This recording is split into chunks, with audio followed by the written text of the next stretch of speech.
Hi, everyone. My name is Brittany Kerfoot, the Director of Events at Politics and Prose Bookstore in Washington, D.C. And we're so excited to have you here for this incredible event with Priyanka Chopra Jonas and Lilly Singh. Before we begin, I first just want to give a big shout out to our partners, Books and Books in Miami, Florida, and Harvard Bookstore in Cambridge, Massachusetts, for joining forces with us on this event. Independent bookstores are facing the biggest challenge in our history right now, and we can't thank you all enough for supporting us by attending events like this one. I am so honored to be able to introduce tonight's speakers, starting with Priyanka Chopra Jonas, a multi-award winning actor, producer, and now author.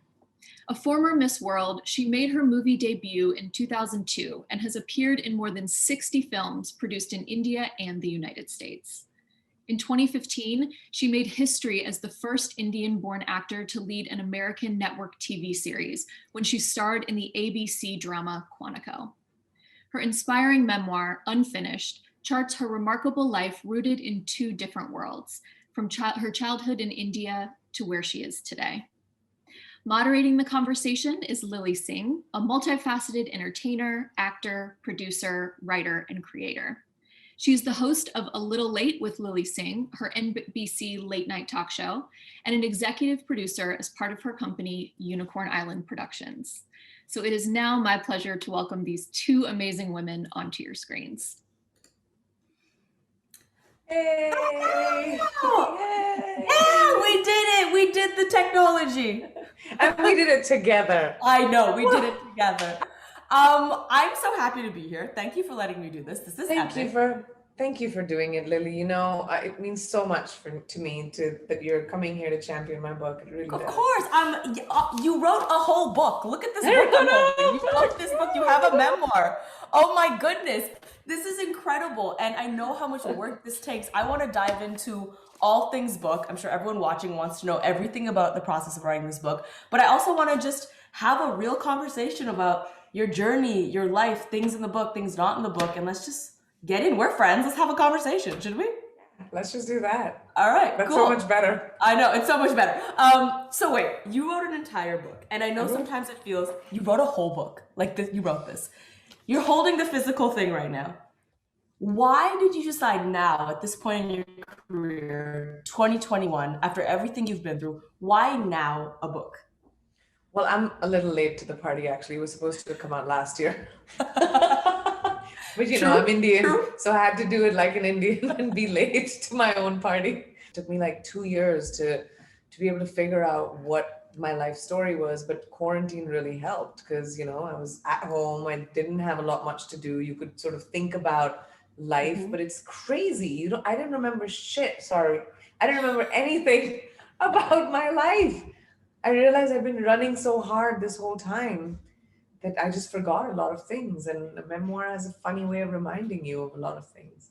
It's interesting you say that because I've heard this from a lot of people, and I even had my own experience when I was writing my book. This thing you talk about of going so fast. You know, when you're in this industry, you go from one thing to the other, and sometimes you don't have that moment to even take in an experience completely because you're on to the next one. Writing your book, did you have epiphanies while reflecting, like, I guess I did go through this, and I guess that did happen? Like, did you feel like you were learning about yourself all over again in a way? So much. It's crazy. I learned so much about my younger self, who I was. In fact, this book was so healing to me, Lily, because I didn't intend to write a book which was, I guess, so personally exposed. I've talked about, you know, I'm not resting on my laurels in this book. This is not about like, oh, here are my achievements. This is all the things I've done. Right. This book, without realizing, sort of dissects all my failures, my rejections, my sorrows, my mistakes. And I think the only way that could happen was I was in a very vulnerable place, I think, just like everyone else during quarantine, you know, being away from everyone, not being able to do anything, uncertainty. And I kind of treated it like a journal and just went about writing how I felt. Sometimes I couldn't write or type as fast as I was thinking, so I'd record myself, and then transcribe that and wrote my life in sort of milestones, my earliest memories, and then building around that, talking to my family, my mom, my brother, my cousins, what their memories were. And it was just, it took a big process, but more than anything, it was so healing because I was kind of proud of where I am today. I never had time to think about what my younger self went through Wow. to be where I am today. And I remember the first time I read the first manuscript, I cried, and it was my husband and I, and I cried so much, and I was like, it was sort of, it was coming out of me, relief of all that pressure that I'd been holding, and all the things that I hadn't discussed even with myself or even admitted. um, the power was gone now, and it Mm-hmm. was cathartic, and I felt lighter, and it really healed me, this book. That's so interesting you say that, because I feel like generally speaking, if you're in a video interview or you do a lot of press, if people ask you about failures and things that are a little bit awkward to talk about, that's like not a pleasant experience. I don't know, but No. I personally am like, why are you No. asking me this question? I don't want to talk about this. But when you're writing a book, you feel permission, I guess, more to express these types Completely. of things, right? And so is it safe to say that you wouldn't have discussed this stuff in another medium that you discussed in the book? I probably have never discussed it, and I probably will never discuss it again. This was my personal, me, my pen or my laptop, and a piece of paper. That's how private these thoughts Mm-hmm. were to me when I was writing it. And I don't think if anybody, like, even now when people ask me about the stuff I've written in the book, I'm so awkward talking Yeah. about it. Like Even that was just in the book. It's not supposed to leave the book. Why are you bringing it out of the book? why are you making it real? So strange. I was like, I don't want to make this into a conversation. I dealt with it. I wrote it. Read that. Right. No, 100%. I agree. So talk to me about the title, Unfinished, because from my perspective, when I think of Priyanka Chopra Jonas, I'm like, I don't know a more complete person. I don't know a more complete package, yet you have titled this Unfinished. Why is that? Well, I think it's more because I feel like I have so much more to do in life, and so much more I want to do in life. When I first joined the entertainment business, I remember my mom, when I turned 30, told me that, in this ripe old age of 30, nobody's going to want to work with you now, because all the heroes want to work with the 20-year-olds, even if they are Mm-hmm. 50. And she was like, you have to figure out what you're going to stand on. And that's how I started my production company, actually, because my mom had this astute thought at that point. And here I am today on the other side of 35, and still here, and proud of what I'm achieving, starting and at the beginning. I'm only 5 years old in my acting career in America. I just about this year did my first leading role in a feature, first dramatic part in America. Like, I have things to do, girl. I got Right. things to do. That's what's up. You have things to, and I love that, because I think it's a common thing for women to be told in the industry, like, you have an expiration date. Beyond this, Totally. there are A no shelf life. exactly a shelf life, and it's so important to break that, because you do have so many more things to do. People have done amazing things in their 40s, 50s, 60s. There should be no age really to stop accomplishing.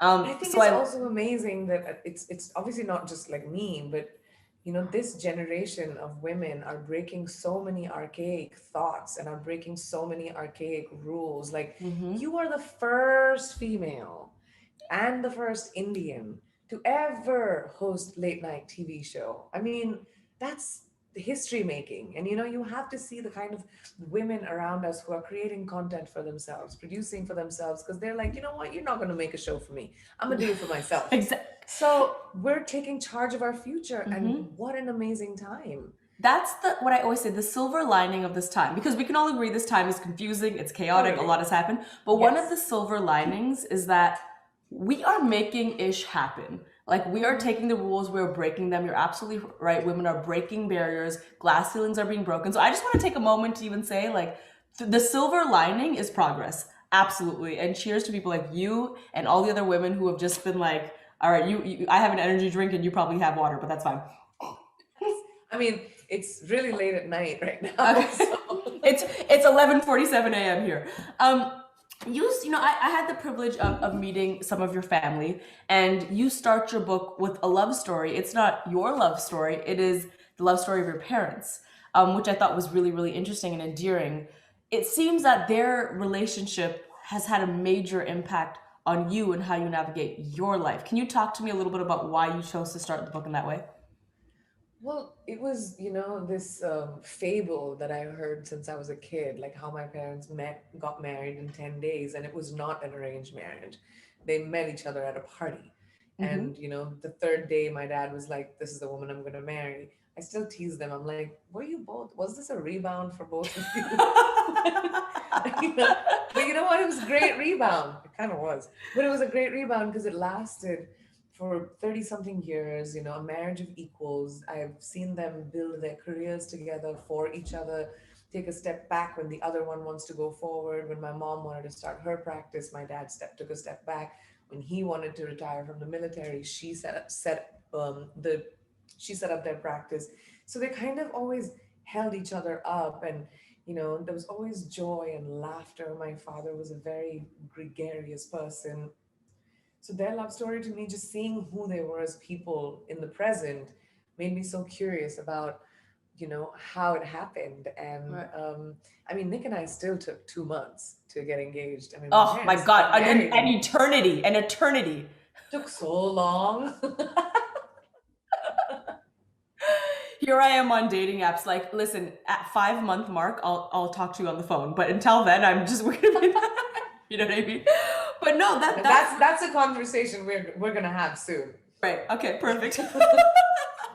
um, okay, so one thing I want to ask you about is, I don't know if you've ever heard me describe you like this. People have asked me this in interviews sometimes, but maybe you've never heard this. I've spoken about you a lot in the way where I say I've had many experiences where I'm working with Priyanka, whether it was like a commercial shoot we did or things like this, and then we'll do like a full day of like 12-hour shooting, 13 hours. And amongst that, PC will be doing interviews and calls. She's just doing so much. And at the end of the day, I'm like, yo, I'm gonna knock out. I cannot wait to sleep. But at the end of the day, you will always be like, listen, Lily, do you want to go for dinner? Should I arrange it? I'm like, what?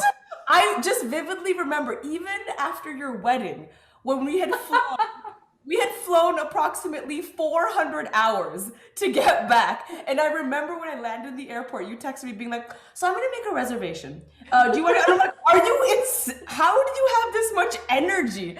And it's always been something I've admired, because you have these kind of wellness things of like, hey, I'm going to take some time for myself and for my friends because I worked all day. And so during this time, have you discovered new ways to spend time with yourself, new wellness rituals? Like, how are you taking care of yourself? I mean, definitely. This quarantine has forced a lot of us to try and figure that out. I mean, writing the book was a big part of it. But I started working out regularly, and it's crazy. I never did. Like, I never even liked it. You always say that. This is not the first time. Anyone, I'm sure this everyone watching is a PC fan. It's not the I'm first not time. one of those people who's like, "Oh yeah, I eat everything," and I'm like, I don't work out. No, I'm not. I mean, as soon as I hit 35, I was like, okay, this carbs are different now. Girl, mama's got to wake up and go to the gym. True. So you work out now. That's a thing. So I've started living in a ritual a little bit, where the first thing I do in the morning, of course, after checking Twitter and Instagram and everything, I have to work out. And, at least 5 days a week, I try to do it. It makes me feel great. 5 days a week? Yeah, but I'm also training for a job right now. Which requires it. So that was extra incentive. I wouldn't do it really in life. But I started spending time taking care of myself, like hair masks and face masks, and beyond just binging television for a really long time. Like, I took up knitting because my mom was knitting once. I tried to learn the piano. That lasted 2 days. I took a screenwriting class. That didn't last very long either. But I just kept trying to find things that make me better. Also ended up developing a bunch of TV shows for my Amazon deal, which are, we're going to announce next year. So there's just a lot going on right now. Dang, you are so busy. And I love being friends with you, because I feel like you're the type of energy people need in their life, where you're busy and you're still so wonderful and you have good energy. But it kind of always been like this, right? I feel like you have had such a wild roller coaster of a career, starting off in Hindi film and then transitioning over to Hollywood. I want to just dive into the really genuineness of this. You are iconic, legendary actor in Hindi film. That's just what it is. I'm gonna call it. Like, I grew up watching Priyanka Chopra being like, my hair needs to be like that. I need to look like that. That is confidence. I want that. What was it like? First of all, I'll start there. What was it like making your mark in the Hindi film arena? Well, I didn't know anything that time, you know? I mean, I was an 18, 19-year-old. I was just plucked out of high school, became a pageant, you know, I was suddenly in the pageant world. And it was a natural progression at that point for, you know, someone who won a beauty pageant to go into movies. Mm-hmm. And so they started being offered to me, and I was just like, I was just, I'm competitive. So all I knew was if you throw me into the mix, I'm gonna like if you have to sink or swim, I'm gonna try my damnedest to you know swim Mm-hmm. and keep my head above water. And that's all I started doing was like, all right, I used to imbibe from people, learn from people. No one was giving me jobs and opportunities that I wanted. I had to like figure out how to get them. I had to figure out how to navigate the industry. And you know, by the time I started working 10 years later in America, the one thing that I had in my arsenal was that I knew how to do my job. When I Mm-hmm. started in India, I didn't even know that. So Right. I made the mistakes and I was kind of like lots of hair, lots of makeup, and all the things. And then, you know, Mm-hmm. kind of had to figure out who I was along the way. Um, my career was my acting school. Right. That's a lot of pressure, when you are thrown in, Tremendous yeah, pressure. when you're thrown in, kind of thrown to the wolves, and it's like, figure it out. What are some of the challenges you experience that maybe the average person wouldn't realize is a challenge trying to make it in the Hindi film industry? Just getting, you know, the job and, you know, getting people's attention towards yourself, especially when you don't have someone advocating for you. And Right. at that time in the Hindi film industry, that was a big part of how you were cast is, you know, you needed someone to be like, oh, this person's great, especially with the girls. You know, there was a lot of favoritism around who it was. I just who that flavor was at the Mm-hmm. time, and being able to navigate through that was really really hard for me in the beginning. So I just stopped trying to do it, and I just said, all right, you know, even if I do smaller movies, even if I do movies that are not mainstream, I'm gonna focus on the work because that's all I can control and that's all I knew how to do. My parents were like that. They just, you know, put your head down and work. And I started honing my skills. I started learning how to be a better dancer, how to be a better actor. I started working with prolific filmmakers that pushed artists, you know, to be actually an actor rather than just the superficial, you know, requirement that Right. was required of female actresses at that point, you know, to be coy and to be pure and to be untouched and beautiful. And you know, and I was doing Etraz, which was, you know, a movie where I played a sexual predator almost at 22 or something. And just because I didn't know better, I just pivoted towards finding things that I found exciting, not realizing that I was making my own path by not following the one dictated for me. But it wasn't really a choice, it was instinct. It was a sense of survival of, you know, I'd been shown this world of entertainment, which I slowly fell in love with. And I was like, without someone's favor, how do I make it in it? And it was a struggle, but it took me a couple of years and working with some incredible filmmakers. Thankfully, there's a lot of filmmakers in the Hindi film industry that really work for merit and caliber. And I aligned with people like that and did, you know, had a great career there. Wow. I just want to take a moment to also note that I know I'm going to get comments about this. Anytime I'm very intrigued in a conversation, I constantly blink like this, and everyone's always like, are you okay? So this is why I can never pretend if I'm bored or not bored, because people know that I'm into something if I do this. And if I don't blink a lot, that means I'm bored. So this is just to know if it looks like I'm having a mild attack, it's because I'm intrigued by what PC's saying. So wait, so then, okay, you made your mark in the Hindi film industry. And then all of a sudden I was like, is that PC with Pitbull? Like, is PC's with Pitbull right now? Yo, she's feeling exotic right now. And now she's like, come. And so what was the decision to say, I want to try to transit, whether it was music or film or whatever it was, there must have been a decision there to say, I want to transition into Western film, right? Was that a moment or how did that happen? actually, I have to say, I was struggling with the kind of work that I wanted to do in India at that point, and I wanted to do more than I was doing. And I was working with Vishal Bharadwaj, who's one of my favorite filmmakers, in this movie called Sat Khoon Maaf, which was a very immersive experience, and it was a noir comedy. And I was sort of hungry for to be able to push myself as an artist. And this pesky pesky woman called Angela, who kept calling my who's now my manager for Shout outs, and shout outs. who's now my manager for 10 years. She reached out to my then manager in India, Natasha, and said, I have this idea of, she'd heard me sing. I had a demo with somebody, Suleiman Saliman, who she was working with, and she'd heard the demo and she'd seen me in a music video in Bluffmaster, and she just said, I just want to throw an idea at her. Would she like to, maybe do a single? And Natasha's, light bulbs went off, and she called me, I remember, and I had to stand on the roof of the hotel that I was staying in at that time to get internet because, Kurg, where we were filming, our location didn't have any signals. I had to Right. go like, to climb up the stairs right on the top of the ceiling and be like, yes, Nats, what's up at the end of the night? And she was like, babe, just take this girl's call. I really think your career is international. I feel like there's more you have to do in the world. Um, I just think you should explore it.